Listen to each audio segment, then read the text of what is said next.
Have you ever noticed the strange repetition of circumstances in your life? The same kind of relationships, similar struggles, familiar roadblocks even when everything else around you seems to be changing. It's easy to write these off as coincidence or say, that's just how life works. But let's stop right there, because there's a deeper layer to reality. A layer that science is beginning to catch up with. And it turns everything you thought you knew about cause and effect upside down. Today's topic challenges one of the most deeply ingrained cultural beliefs, that life is a series of tests. That the universe is judging you, putting you through trials, evaluating your worth, rewarding the good and punishing the bad. But here's a different possibility, one that doesn't just sound good on a motivational poster. It's a principle backed by quantum physics, and it might just explain the exact nature of why things unfold the way they do in your world. The universe isn't testing you. It's reflecting you. More specifically, it's mirroring your current observation point, your dominant beliefs, your expectations, your assumptions, your focus. Not in a metaphorical sense, but in a literal, energetic, measurable way. This is not about spiritual fluff or wishful thinking. This is about understanding how reality is actually selected, experienced, and perpetuated through the observer effect and the quantum structure of reality itself. The famous double-slit experiment has revealed something mind-bending, that particles exist in multiple states until they're observed. Only when someone looks do they behave like particles forming a pattern. When no one looks, they act like waves, endless potential. That one experiment alone shattered classical ideas about an objective reality. And yet, the implications go far beyond the lab. They point to something extraordinary. The role of consciousness in shaping the world around us.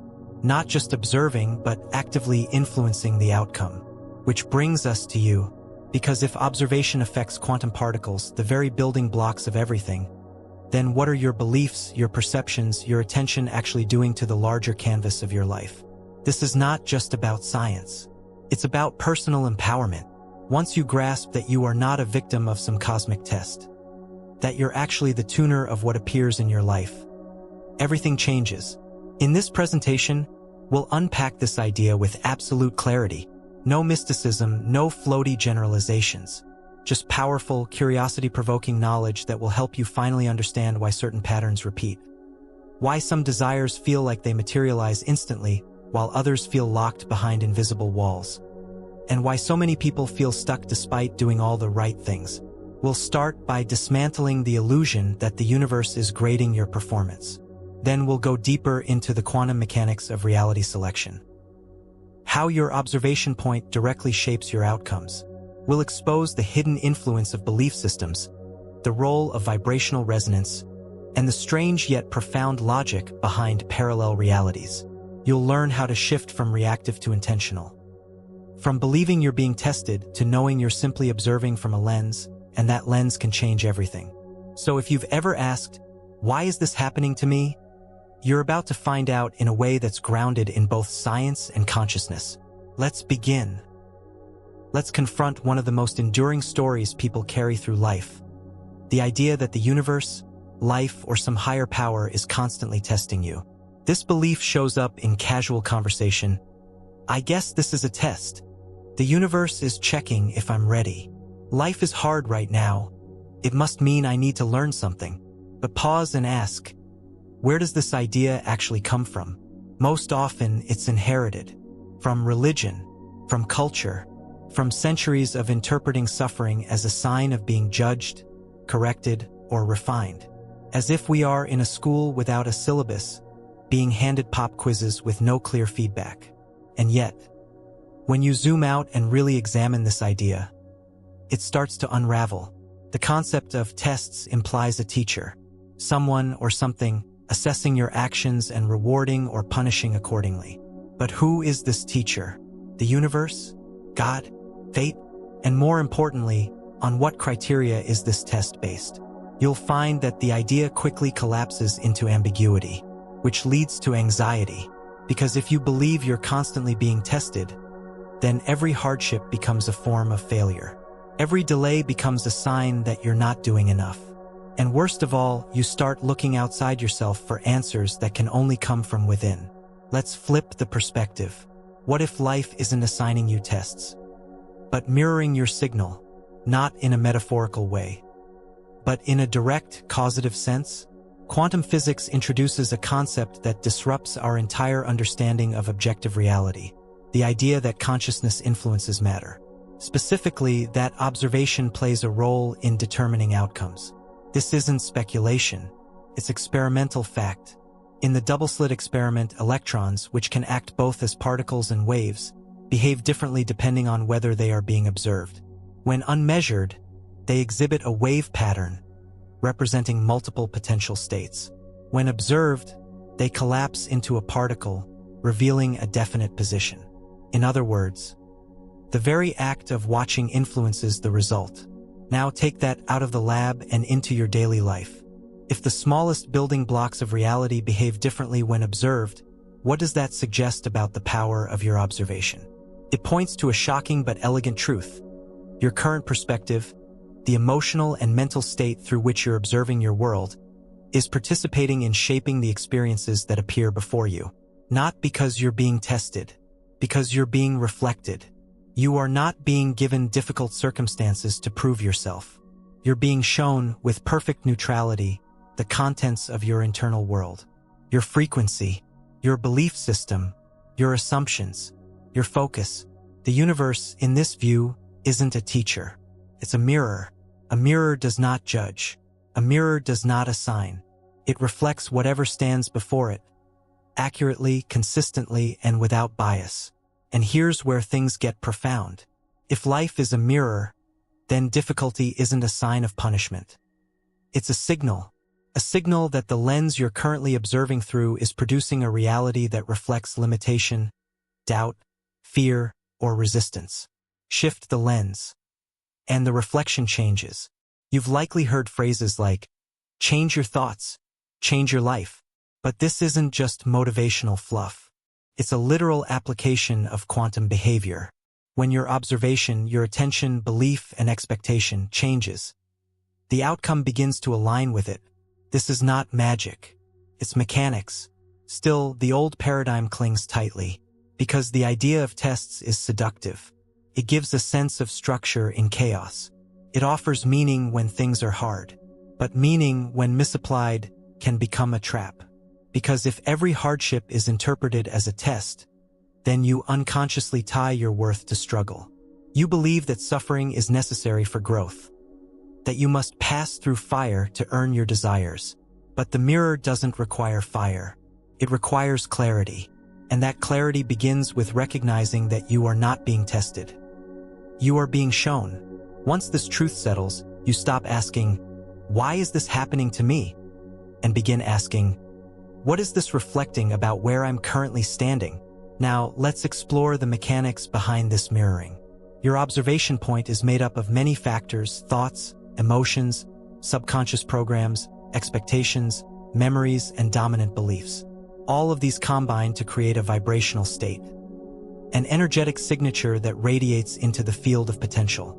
This field, what some call the quantum field, zero-point field, or unified field, contains infinite possibilities.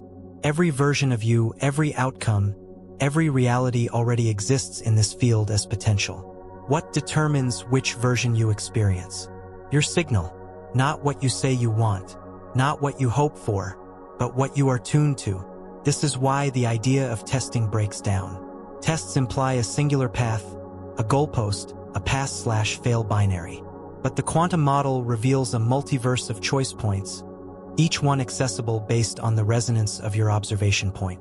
In this light, challenges aren't there to teach you. They're showing you the frequency you're currently aligned with. And that awareness is empowering. You can shift. When you stop seeing obstacles as tests and start seeing them as indicators, your response changes. You stop reacting from fear and start adjusting your lens.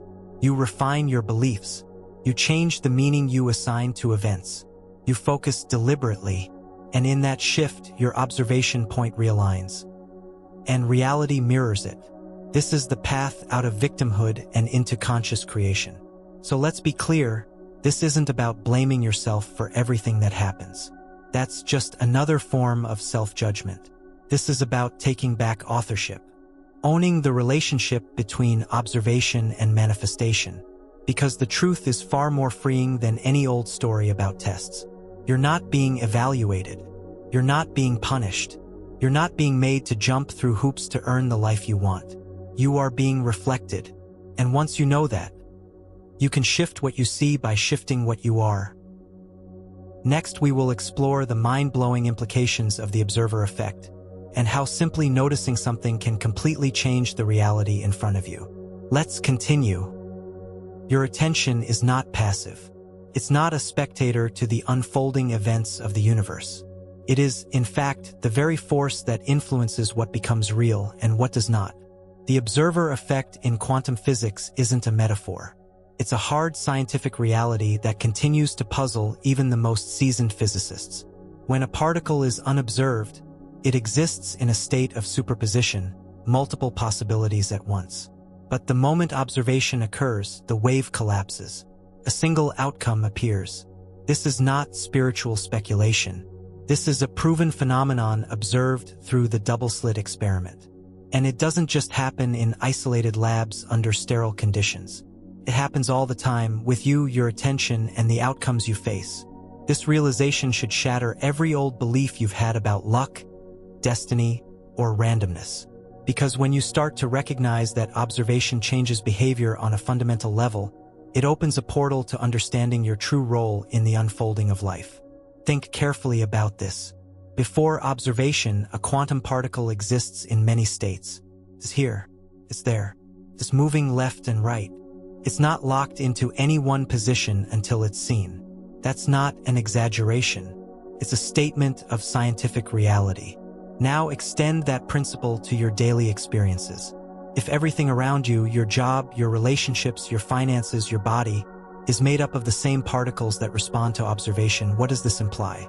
It implies that your focus, your perception, your attention are not just witnessing reality. They're affecting it. This is where people begin to feel the shift. They no longer ask why life is happening to them. They begin asking how they've been observing it and how those observations might be limiting what they see. Here's where it gets even more interesting. You're not observing life neutrally. You're observing it through filters, through expectation, belief, fear, hope, identity, memory, and emotion.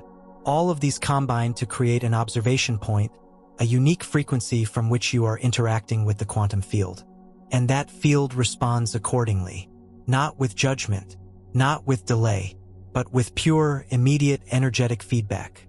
When you look at a situation expecting resistance, you collapse it into resistance.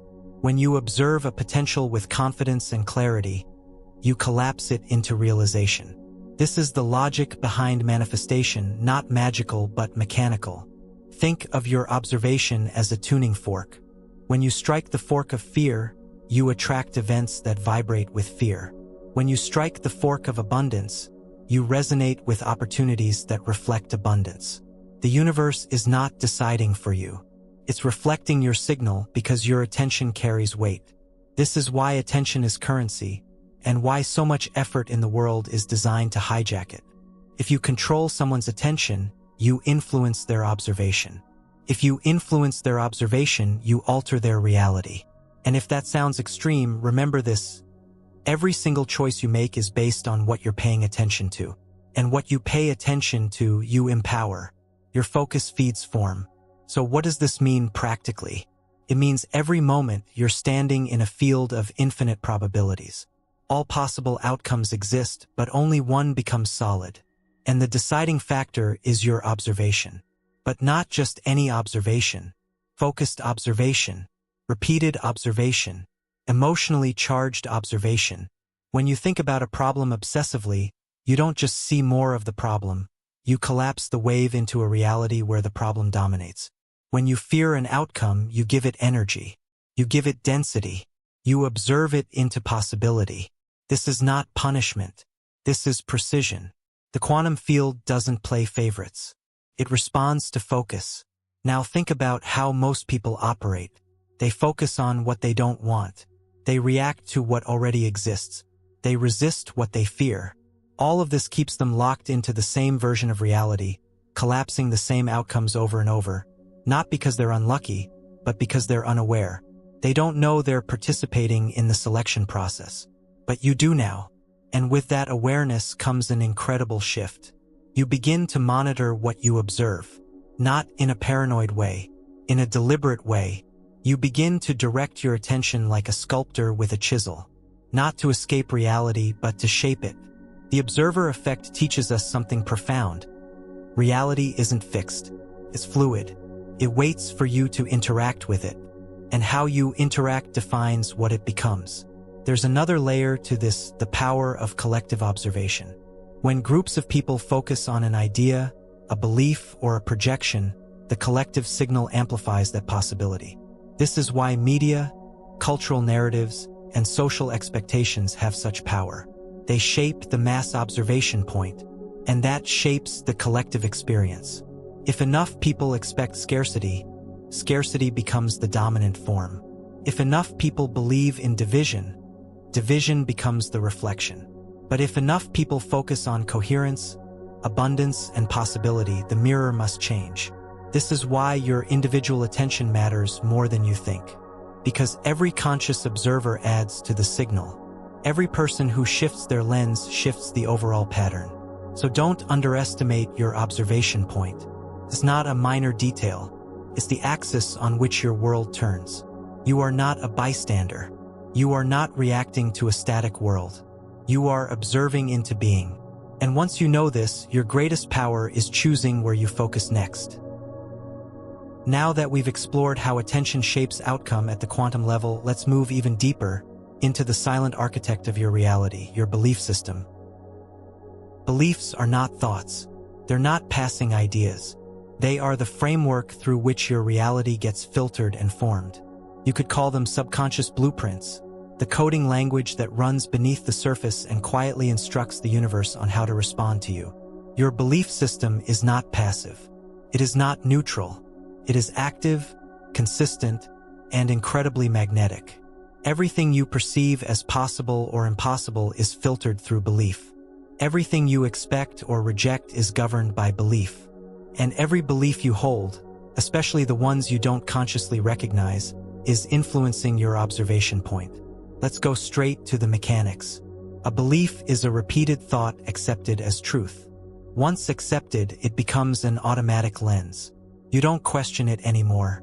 It defines what you see, how you feel, and how you respond. If you believe the world is hostile, your observation point locks into threat. You'll notice conflict, attract resistance, and interpret neutral events as dangerous. If you believe money is scarce, you'll collapse realities that match scarcity. Not because money is inherently limited, but because you're tuned to lack. If you believe you're unworthy of love, your interactions will reflect that belief. You'll experience relationships through a lens of inadequacy, even when love is present. And here's where quantum mechanics enters again. When you believe something, you're not just thinking it. You're observing reality from that position. And as we've seen, observation influences form. So belief, fused with observation, becomes a generator of specific outcomes. This is why two people can live in the same environment and experience completely different lives. Their beliefs filter what they allow, what they reject, and what they notice. Beliefs are more than just ideas. They're frequencies. Each belief carries a vibrational pattern. And that pattern either resonates with expansion or contraction, abundance or limitation, clarity or confusion. The field responds to the signal. But here's the challenge. Most beliefs are unconscious. They were installed early through repetition, trauma, authority, or culture. You didn't choose them, but they still run the show until you become aware. Awareness is the first step in changing any belief. You begin by noticing your emotional responses, triggers, patterns, internal reactions. These are clues to underlying beliefs. Do you feel guilt when good things happen? That's a belief about unworthiness. Do you sabotage relationships when they get close? That's a belief about safety. Do you struggle to receive even when you give? That's a belief about value. You can't outthink a belief. You have to replace it. And replacement requires a new emotional experience. one that feels more resonant than the old story. Beliefs are sticky because they've been reinforced, so you must reinforce a new belief with equal intensity. Repetition, emotion, visualization, language, action. You speak the new belief. You feel into it. You observe life from that lens. And slowly the field responds. This is not about pretending. It's about adjusting your inner framework so that your observation point aligns with the outcome you truly desire. You want abundance? You must believe that abundance is natural. You want love? You must believe you are lovable. You want ease? You must believe that struggle is not a requirement. These aren't just affirmations. They're retunings of your observational frequency. And over time, reality starts to shift. Not because the world changes randomly, but because the mirror now reflects a different signal. Here's the paradox. Belief is invisible, but it determines everything you see. And once you shift the belief, you shift the observation. And once you shift the observation, you shift the result. So begin noticing the sentences that run quietly in the background of your mind. I'm always late. Nothing ever works out. People can't be trusted. I'm not ready. Every one of these phrases is a code. And the universe doesn't argue with your code. It mirrors it. Your job is not to force the mirror.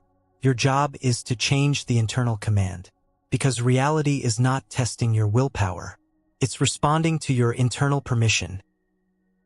Next, we will explore how your frequency, your energetic signal, becomes the magnet for everything that enters your field. Let's continue. Every thought you think, every emotion you feel, and every belief you hold has a frequency. This isn't poetic language. It's literal. You are a vibrational being, broadcasting a unique energetic signature into the field around you, and the universe responds in kind. Not to your desires, not to your words, but to your frequency. This is the most misunderstood aspect of personal reality creation. People often believe they'll attract what they ask for or what they mentally visualize. But what they don't realize is that the signal being broadcast, their dominant frequency, is doing all the talking. If your frequency is fear, the universe reads fear. If your frequency is gratitude, the field responds with amplification.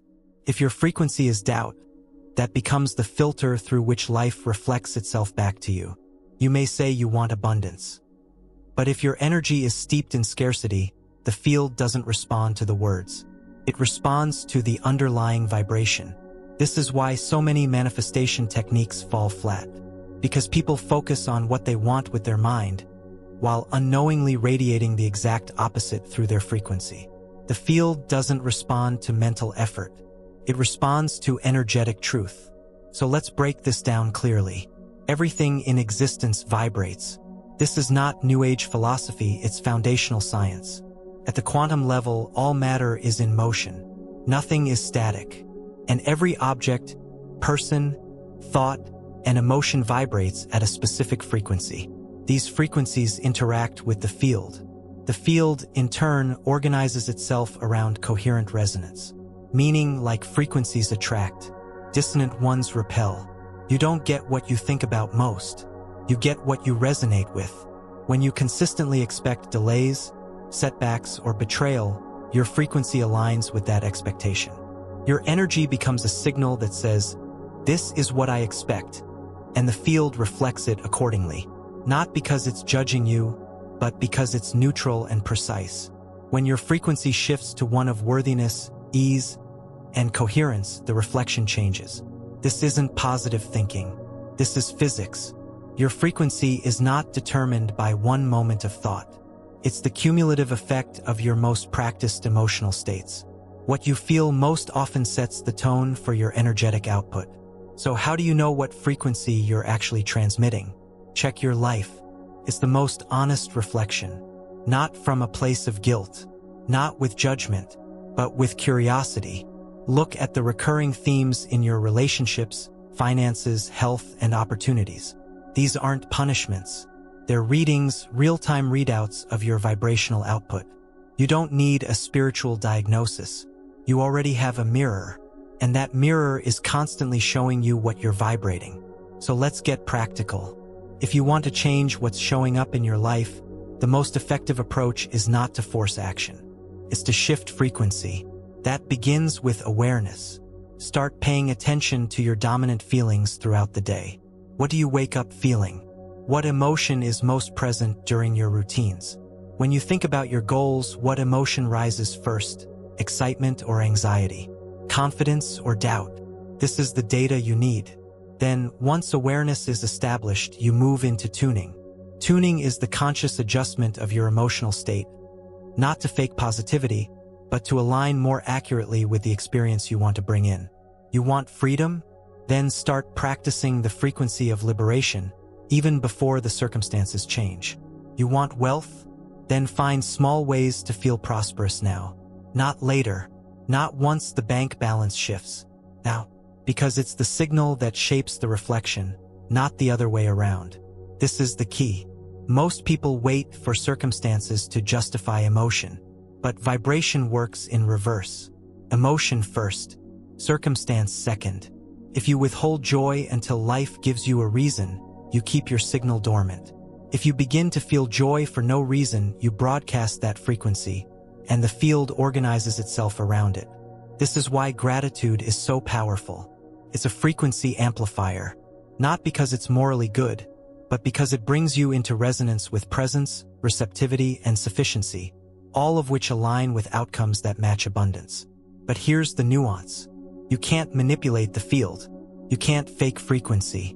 If you try to act grateful while feeling resentful, the vibration won't match, and the reflection won't change. This is about integrity between thought, feeling, and presence.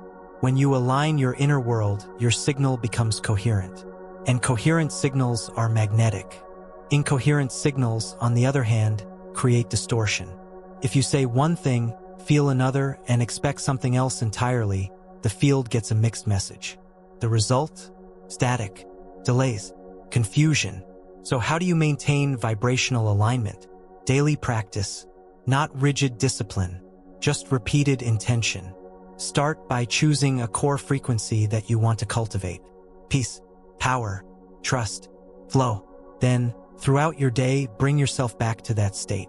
Breathe into it, recall it, embody it even in small ways. Over time, your system will recalibrate, your baseline will shift, and the field will begin to mirror the new signature. But beware of urgency. Urgency is a signal of lack. When you rush the process, you disrupt coherence. The field responds not to the desire, but to the urgency behind it. So relax your grip. Let the signal be enough. Let the frequency speak for you. Because when your energy is steady, the field becomes responsive. You don't need to shout. You just need to tune. And once you tune, attraction isn't effort. It's inevitability. Next, we will explore the nature of parallel realities and how every possible version of your life is already available, just waiting for a new signal to lock into. Let's keep going. There isn't just one version of reality. There are countless. And within those countless timelines, there are infinite versions of you, each aligned with a different belief, a different frequency, a different outcome. These aren't science fiction concepts. They're grounded in quantum theory and increasingly supported by emerging models of the multiverse. So let's break this open. You are not moving through one linear path. You are shifting from one reality to another constantly, based on your observation point. Most people think they're walking along a single road. But the truth is, the road is constantly rearranging itself beneath your feet, depending on what version of you is being activated. Think of reality as a massive database. Every outcome already exists, not in potential but in structure. What changes is your access to it. And access is determined by frequency. When you change your belief, you change your signal. When you change your signal, you shift timelines. You don't need to create the desired version of your life from scratch. It's already there, encoded in the multiverse. Your only task is to tune into it. Let's make this real. There is a version of you who is thriving in health. There is a version of you who is at peace, surrounded by love. There is a version of you who has already achieved the goals you now strive for. You don't need to build that version, you need to become the observer that resonates with it. This is where people get stuck. They try to force change within their current timeline, instead of shifting into the version of reality where change is already present. They try to fix the mirror instead of changing the face that's looking into it. Parallel realities are not far-off dream worlds. They are stacked, overlapping, accessible now. But the door is vibrational. You can't enter a reality of freedom while embodying fear. You can't move into a timeline of abundance while maintaining the identity of struggle. You must match the state of the version you wish to inhabit. That version already exists. It doesn't need convincing. It's just waiting for resonance. So how do you shift? The first step is identity. Your current timeline is sustained by the identity you're living from, your beliefs, your expectations, your habits. When you shift identity, you shift timelines. Ask yourself, what would the version of me who already has what I desire believe? What would they think, feel, do, expect? Start making those choices not in reaction to current reality, but in alignment with your preferred one. This is not pretending. This is alignment. Your current circumstances may not immediately change, but your signal will. And when the signal changes, the field must reorganize. You're not faking it until you make it. You're tuning until you align. The second step is letting go of logic. Timelines don't shift according to linear rules. You don't need to see how something will happen. You only need to maintain the frequency of the version that's already living it. The moment you demand evidence, you slip back into the old version. The mirror doesn't show the reflection before you shift. It reflects after. So your job is to stay in signal long enough for the reflection to catch up. This requires emotional consistency. It requires holding the new vibration regardless of external validation. Not because you're stubborn, but because you understand how the mechanics work. Parallel realities don't bend to willpower. They respond to coherence. The third step is allowance. Many people block timeline shifts by holding too tightly to their current version. Even if it's painful, it's familiar. The ego clings to identity even when it's limiting. To shift timelines, you must be willing to let go of the familiar story. You must be willing to say, the old version is complete. I now tune to a different frequency. I now access a different stream. This is not denial. This is selection. And selection is your birthright. There is no fate here, only resonance. The multiverse is neutral. It doesn't prefer one version over another. But you are always choosing with your thoughts, with your emotions, with your frequency. And now that you know this, you can stop trying to fix what is and begin aligning with what's already waiting. Next, we will unlock the quantum key to intentionally selecting new realities through the power of conscious visualization. Let's continue.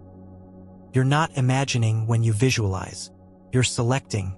Visualization is not wishful thinking. It's a method of conscious alignment. When done correctly, it acts as a key that unlocks alternate versions of reality already existing within the quantum field. Every outcome you can conceive of already exists in one form or another. The version of you that lives in complete health. The version of you surrounded by abundance. The version of you confidently living your purpose. All of them are stored as potential in the vibrational library of existence. Visualization is how you begin tuning to one of those versions. Not through fantasy, but through frequency. Let's be very clear. Visualization works not because it makes you feel good. It works because it helps collapse a possibility into actuality through repeated, focused observation. This brings us back to the observer effect. Remember, reality responds to observation. Not passive observation, but consistent, emotionally charged, intention-driven observation. Visualization, when infused with emotion and belief, becomes an energetic broadcast that shapes your interaction with the field. Most people use visualization as a feel-good tool, brief, vague images of a better life. That's not enough. To actually shift timelines, your visualization must include clarity, sensory depth, and emotional anchoring. When you visualize with focus, you do more than picture. You generate the frequency of the desired outcome now. Not later, not someday. Now, the field does not respond to what is projected into the future. It responds to what is radiated in the present. So when you visualize effectively, you're not wishing, you're being. Let's get practical. The most effective visualization begins with precision. You must know what you're tuning into, not just the surface desire, but the inner experience. What does this version of reality feel like? What thoughts are present there? What do you know to be true in that timeline? Close your eyes. Enter the scene. Make it real. See through your own eyes. Hear the sounds. Feel the temperature. Engage all senses, not from a place of lack, but from presence. As you stay in that imagined environment, notice your emotional state. You're no longer waiting. You're experiencing. The field begins to receive your signal and starts organizing probabilities to match it. But don't stop there. Repetition is what imprints the signal. One visualization session is not enough. The quantum field reads consistency. Just as repeated thoughts become beliefs, repeated visualizations become anchors. Anchor that version of yourself again and again until it becomes more familiar than your current circumstances. Your brain doesn't distinguish vividly imagined events from real ones. Neurologically, visualization creates new wiring. Energetically, it creates new resonance. Practice daily. It tunes you into the timeline you seek. But here's the common mistake. People visualize what they want, then return to a life where they emotionally align with the opposite. That contradiction fractures the signal. You can't visualize abundance, then walk through your day vibrating scarcity. You can't picture confidence, then narrate doubt all day long. The field responds to your dominant signal, not the brief burst of imagination, but the ongoing broadcast of being. So once your visualization ends, your real practice begins, carrying that frequency into your actions, your language, your posture, and your expectations. This is how the internal becomes external, not through manipulation, but through matching. Now let's address a deeper layer, the role of identity. You're not just visualizing an event. You're activating a version of yourself. The version who already has what you think you're trying to create. And that version doesn't need convincing. So don't visualize as someone who lacks. Visualize as someone who remembers. You're not reaching for the future. You're remembering a timeline already encoded within you. You're simply tuning the lens. Language matters here. When you say, I want, you separate yourself from the outcome. When you say, I am, you merge with it. Choose the identity and visualize from that state, not toward it. This shift in perspective accelerates alignment, because the field responds more quickly when there's no contradiction between the vision and the vibration. Another key component is trust. People often visualize and then immediately look for signs. That's rooted in doubt. When you trust the process, you no longer scan for confirmation. You stay in signal and let the field arrange the reflection. Think of visualization like tuning a radio. If you switch the dial constantly, the signal gets scrambled. But if you stay tuned, the broadcast becomes clear. So stay tuned. Even when circumstances seem unchanged. Even when feedback is delayed. Because frequency comes first. Form comes second. There's also a temptation to visualize multiple things at once. To bounce between outcomes, desires, and scenarios. While this is understandable, it dilutes focus. The field responds best to clear, coherent intention. Choose one primary timeline to anchor. Once that stabilizes, others can be tuned into. But start with singular clarity. One image, one emotion, one self, held consistently, repeated daily, infused with belief, and anchored in being. You're not creating out of thin air. You're aligning with a pre-existing version of reality through vibrational accuracy. This is not visualization as fantasy. This is visualization as quantum navigation. A tool not for hoping, but for selecting. Next, we explore the mystery of time and why everything you desire may already be happening right now, just outside your current observation point. Time feels like a river, flowing forward, moment to moment, in a straight, predictable line. You're taught that the past leads to the present, which creates the future, one direction, no detours. But that's not how time actually works. In quantum terms, time is nonlinear. All possibilities, past, present, future, exist simultaneously. They are not unfolding like a film strip. They are stacked, concurrent, accessible. You are not moving through time. You are selecting positions within the loop of now. This realization changes everything. Because if all versions of your future already exist, then the timeline you experience isn't created by external events. It's selected by your observation point, and your observation point is not static. Every shift in belief, focus, emotion, or frequency moves you into a different coordinate on the timeline matrix. In simple terms, your future is not out there waiting. It's already here, waiting for alignment. Think about that. The version of your future where you succeed, heal, thrive, create, connect, expand. It's not ahead of you. It's beside you. It's around you. It's already active in another layer of now. You don't reach it by traveling forward. You access it by matching its signal. That's the nature of the loop. Your observation in the present not only reflects your past, it also defines which version of the future becomes visible. Now consider how most people view time. They replay the past. They predict the future. They carry yesterday's patterns into tomorrow's expectations.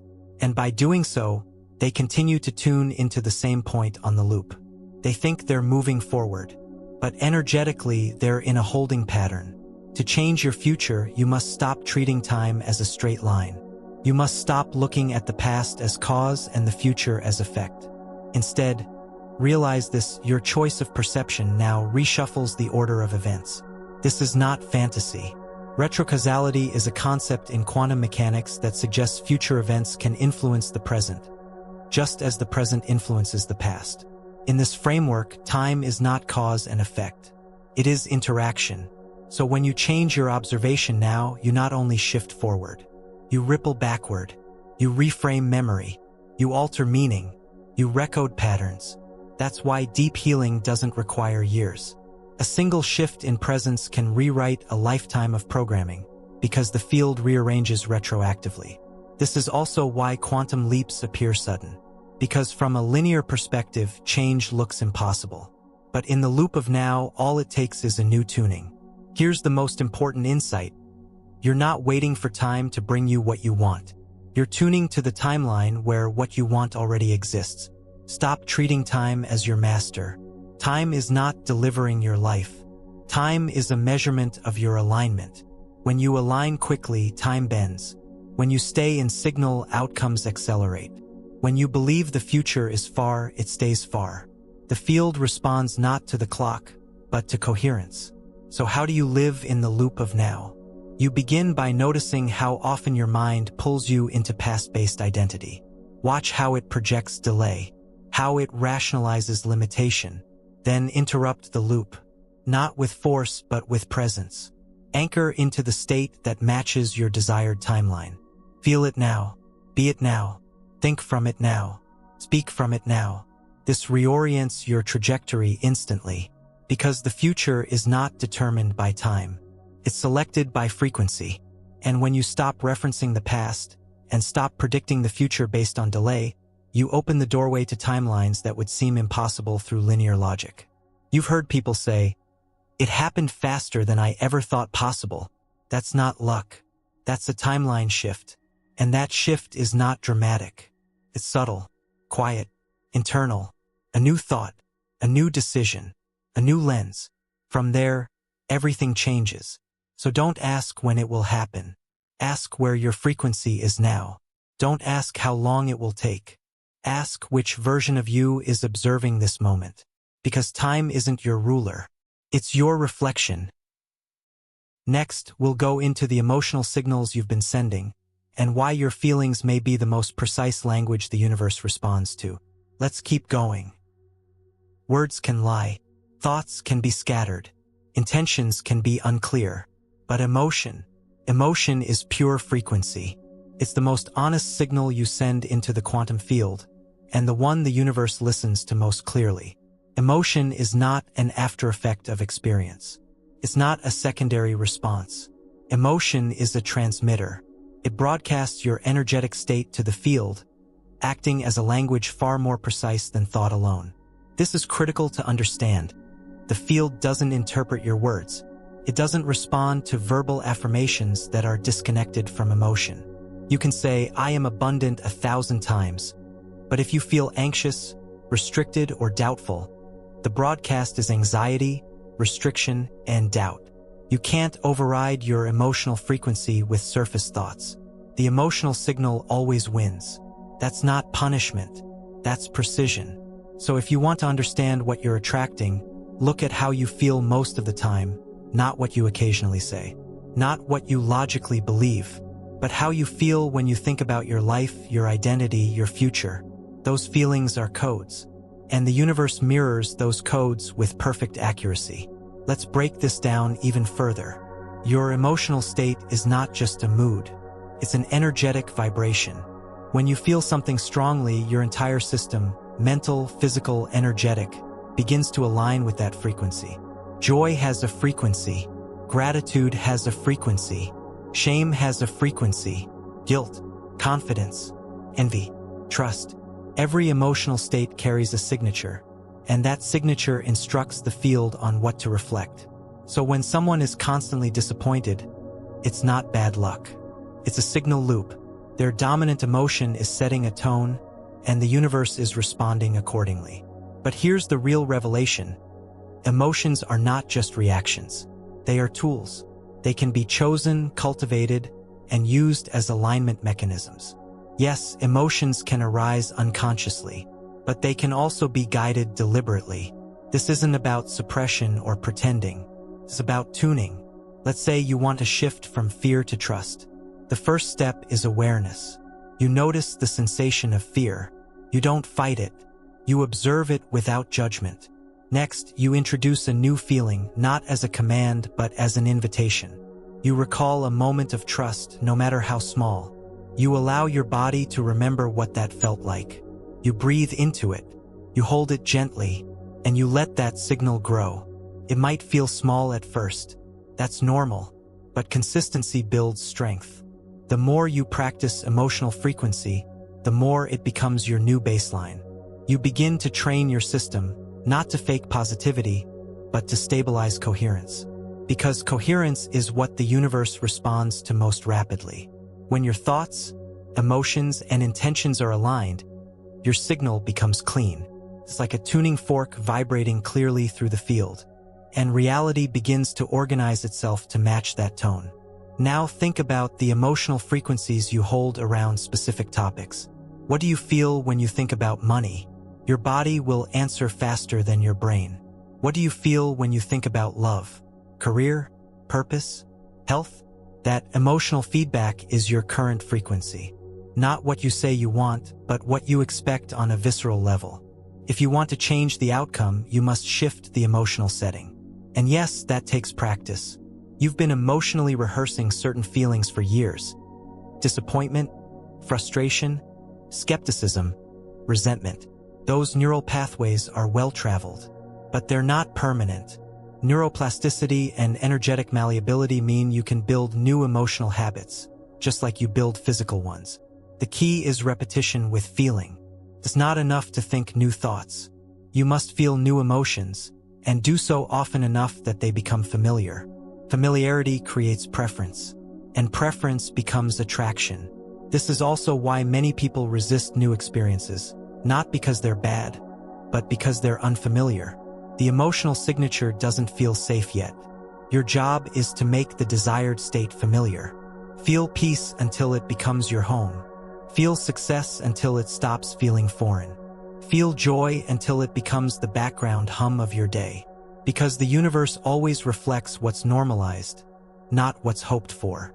Here's another powerful tool: emotional recall. You have memories, moments when you felt powerful, connected, creative, alive. Use those memories like emotional templates. Revisit them, not to live in the past, but to reactivate the frequency. This is not nostalgia. It's vibrational selection, and it works because the field doesn't know time. It only knows resonance. So when you feel something now, it tunes to that signal, no matter where it originated. Emotions are the buttons that change channels. They are the steering wheel of your timeline. So stop underestimating them. Stop treating them as side effects. Start using them as instruments. Because the truth is, The version of you who already has everything you seek lives at a specific emotional frequency. When you match it, you meet it. You don't chase it. You align with it. And then it reflects. Next, we'll go deep into why many manifestation techniques fail, and how the language of energy must match the reality you want to call in. There's a reason so many people try manifestation practices and end up frustrated. They follow steps. They write down goals.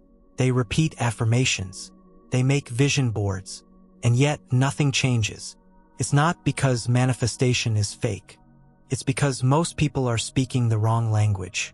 The universe doesn't speak in pictures taped to your wall. It doesn't decode scripted affirmations. It doesn't respond to rituals performed from a place of disbelief.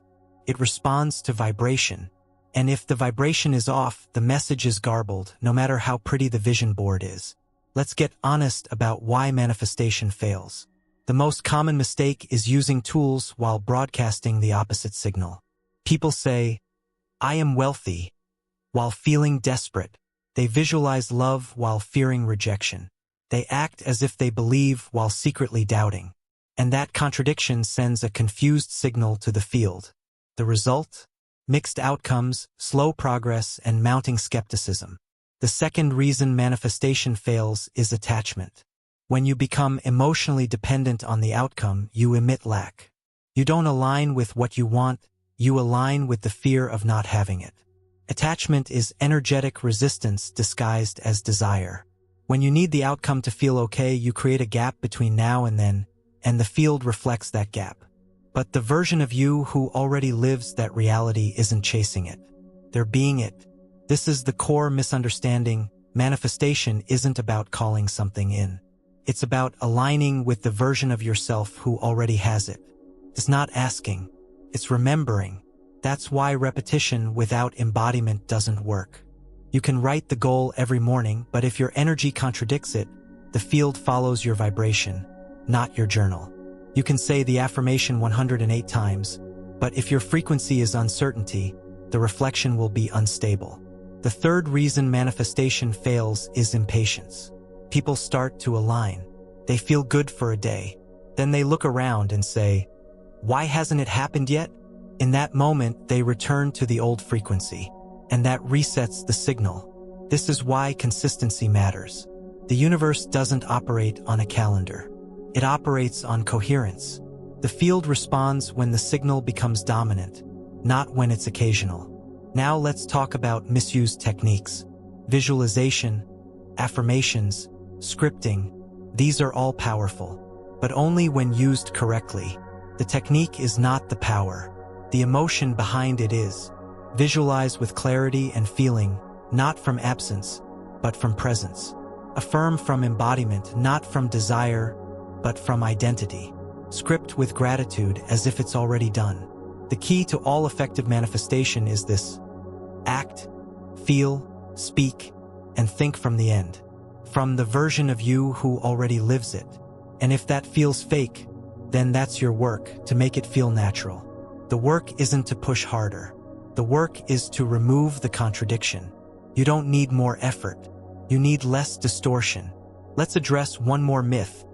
The idea that the universe decides whether or not you're ready. That belief puts power outside of you. It frames reality as a test. But as you've already learned, the universe is not testing you. It's mirroring you. If something isn't arriving, it's not because you're being denied. It's because the current version of you is not in resonance with the version of reality where it exists. You change the result by changing the lens, not by begging the field to be generous. Now let's correct the course. Start by dropping the tools for a moment. Sit in stillness. Feel the version of you who already lives the life you desire.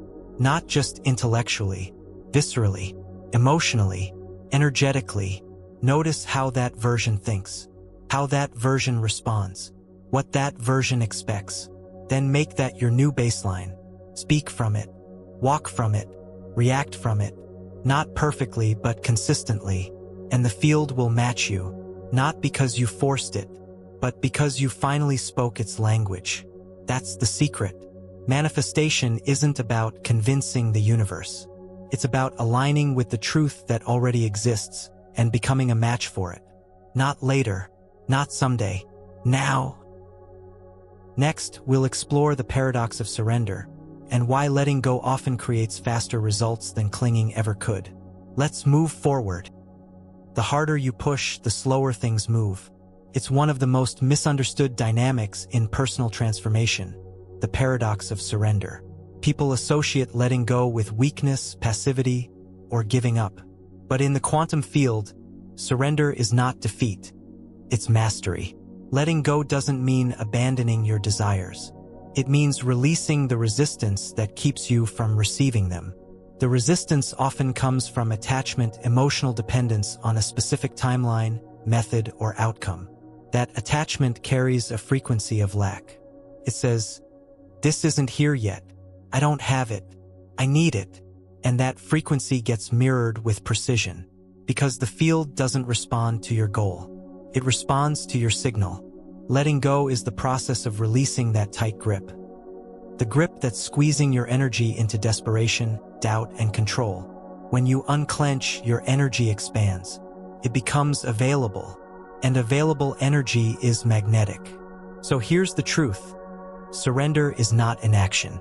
It's alignment. It's the act of trusting the intelligence of the field to do what it's always doing, responding to your state of being. You don't need to micromanage reality. You don't need to check the mirror every 10 minutes. You don't need to chase what's already encoded in your field. Letting go doesn't mean stop caring. It means stop controlling. Control is fear pretending to be logic. It's the ego's attempt to force the field into compliance, even though the field already knows what to deliver and how to deliver it. And yes, your desires matter, but they don't require force. They require flow. When you hold the desire lightly, without gripping, without begging, without overthinking, you enter the quantum sweet spot. This is where the desired outcome begins to move toward you, not because you're chasing it, but because you've stopped pushing it away. Here's a simple analogy. Imagine holding a handful of sand. The tighter you squeeze, the more slips through your fingers. But when you relax your hand, it stays. Letting go is not withdrawal. It's openness. You've done the visualization. You've felt the emotion. You've aligned your belief. Now release your grip on the outcome. Stop scanning the horizon for proof, because looking for proof is a form of doubt. It tells the field, "I'm not sure this is working." And the field says, "Okay, let's show you more of that." Letting go sends a different signal. I trust that my energy is clear. I trust that my signal is coherent. I trust that this reality already exists, and I'm now ready to receive it without needing to control how it arrives. That's not weakness. That's precision. Now here's the nuance. Letting go doesn't mean doing nothing. It means doing what aligns without attachment to the outcome. You take inspired action, but without desperation. You follow intuitive nudges, but without manipulation. You stay focused, but not obsessed. This is what makes surrender powerful. It's not passive. It's deliberate. You're saying to the field, "I trust the process more than I trust my fear. I trust the unfolding more than I trust my calendar." Because when you're truly aligned, you don't need to monitor the mirror. You embody the state, and the mirror adjusts automatically. This is why so many people experience breakthroughs after they stop caring. They let go, not in frustration, but in clarity. They drop the neediness. They stop micromanaging every detail. And suddenly, everything flows. The call comes in. The opportunity appears. The delay ends. Not because they gave up, but because they aligned and released. Now let's explore why this works. When you're in a state of needing, your frequency contracts. Your nervous system tightens. Your awareness narrows. You become less intuitive, less open, less fluid. But when you release that pressure, everything opens. Your nervous system relaxes. Your perception widens. Your intuition sharpens. Your energy field expands. And that expansion becomes a beacon. This is not philosophical. It's energetic. The more relaxed your frequency, the more magnetic your field becomes. You've seen this in others. The person who's effortlessly confident. The one who isn't chasing. the one who seems to attract opportunities with ease. They've mastered the art of alignment without control. They're not passive, they're powerful, because they understand that surrender is the final act of coherence. It says, I no longer need to fight reality. I am already tuned to the version I desire. I trust it to come. The moment you shift from force to trust, the field recalibrates. But this only works when the surrender is real. Pretending to let go while secretly checking for results is not surrender.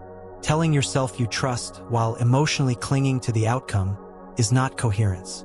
Surrender is a shift in your internal state, a release of mental control, a drop into presence. And presence is the only place where the field can meet you fully. Letting go also allows you to receive in unexpected ways.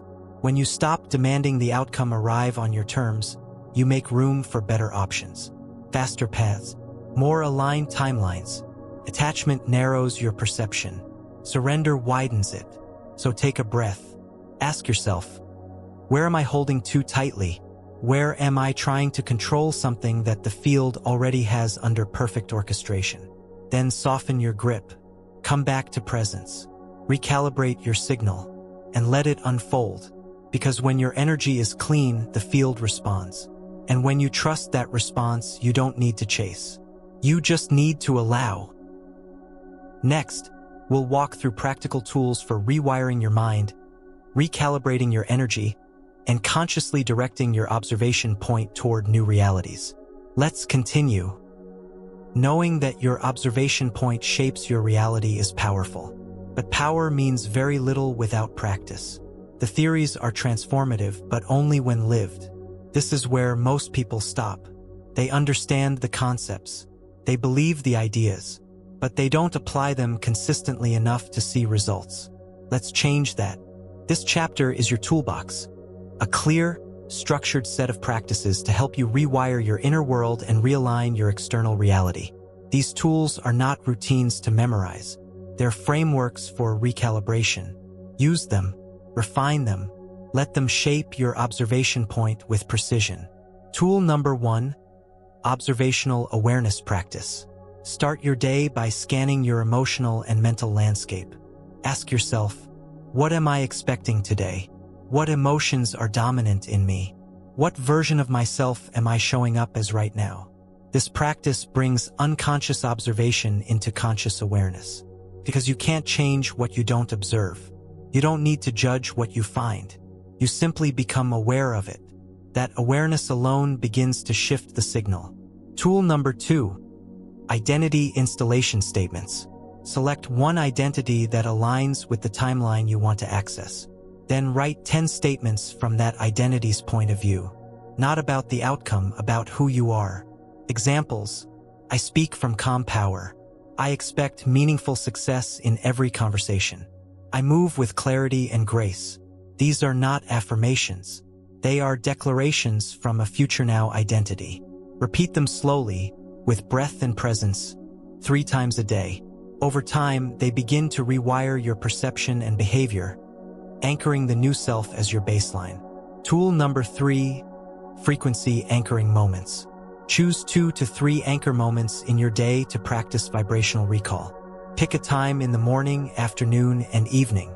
At those times, stop for 60 seconds and ask, what is the frequency I want to embody right now? Then activate that frequency using breath, memory, posture, or visualization. Hold the frequency for 1 full minute. That's all. This conditions your system to stabilize new energetic states with repetition.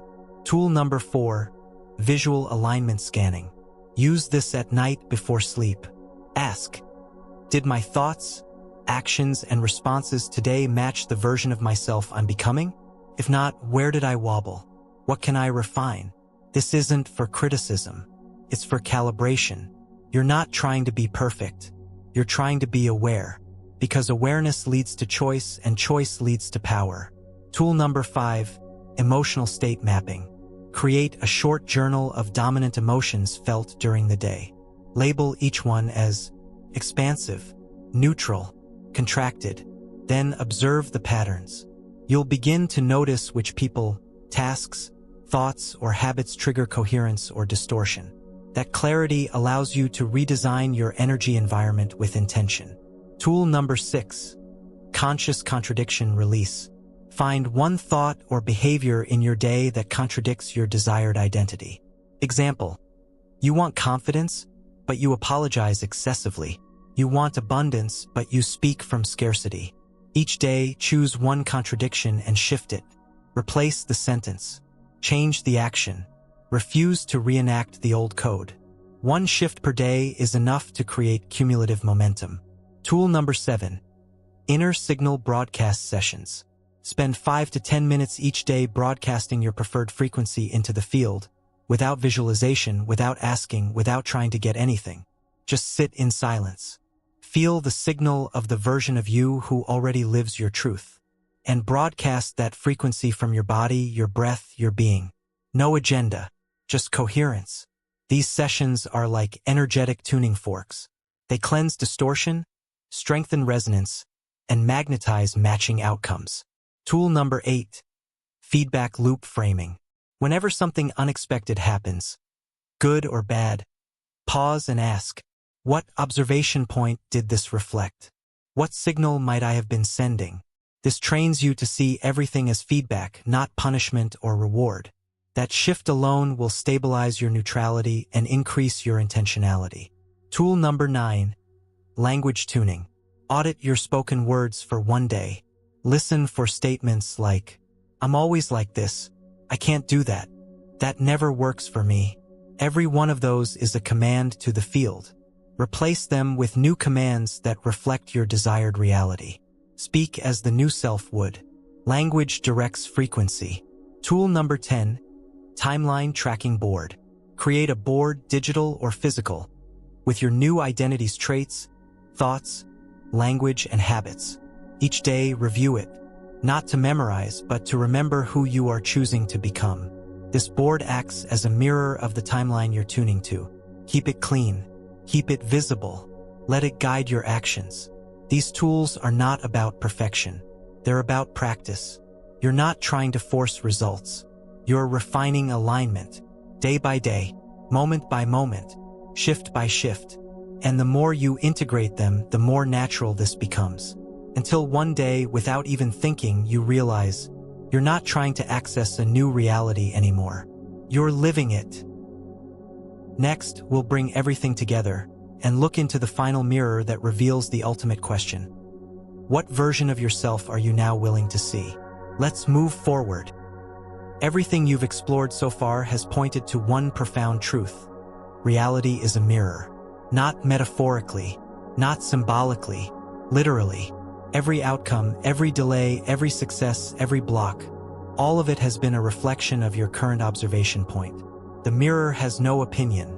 It does not judge, it does not approve, it does not ask why.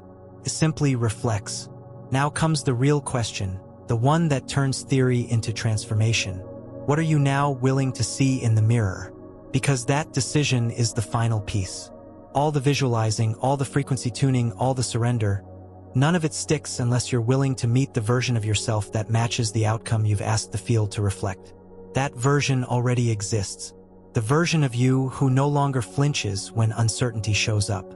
The version of you who speaks from quiet power, who walks with clarity, who sees opportunities where others see blocks. The version of you who doesn't just understand this material, but lives it, breathes it, radiates it. That version is not someone else. That version is not a reward for doing everything right.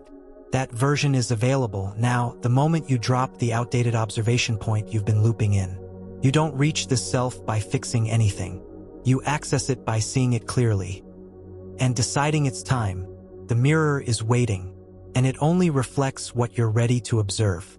So let's ask the most honest questions. What story are you still carrying that keeps you aligned with the smaller version of yourself? What belief are you still wearing that tells the field you're not ready? What emotional pattern still anchors you to the reality you say you want to move beyond? And more importantly, are you ready to step out of that frequency, not because you've figured it all out, but because you now see it was never true? The mirror doesn't need you to be perfect.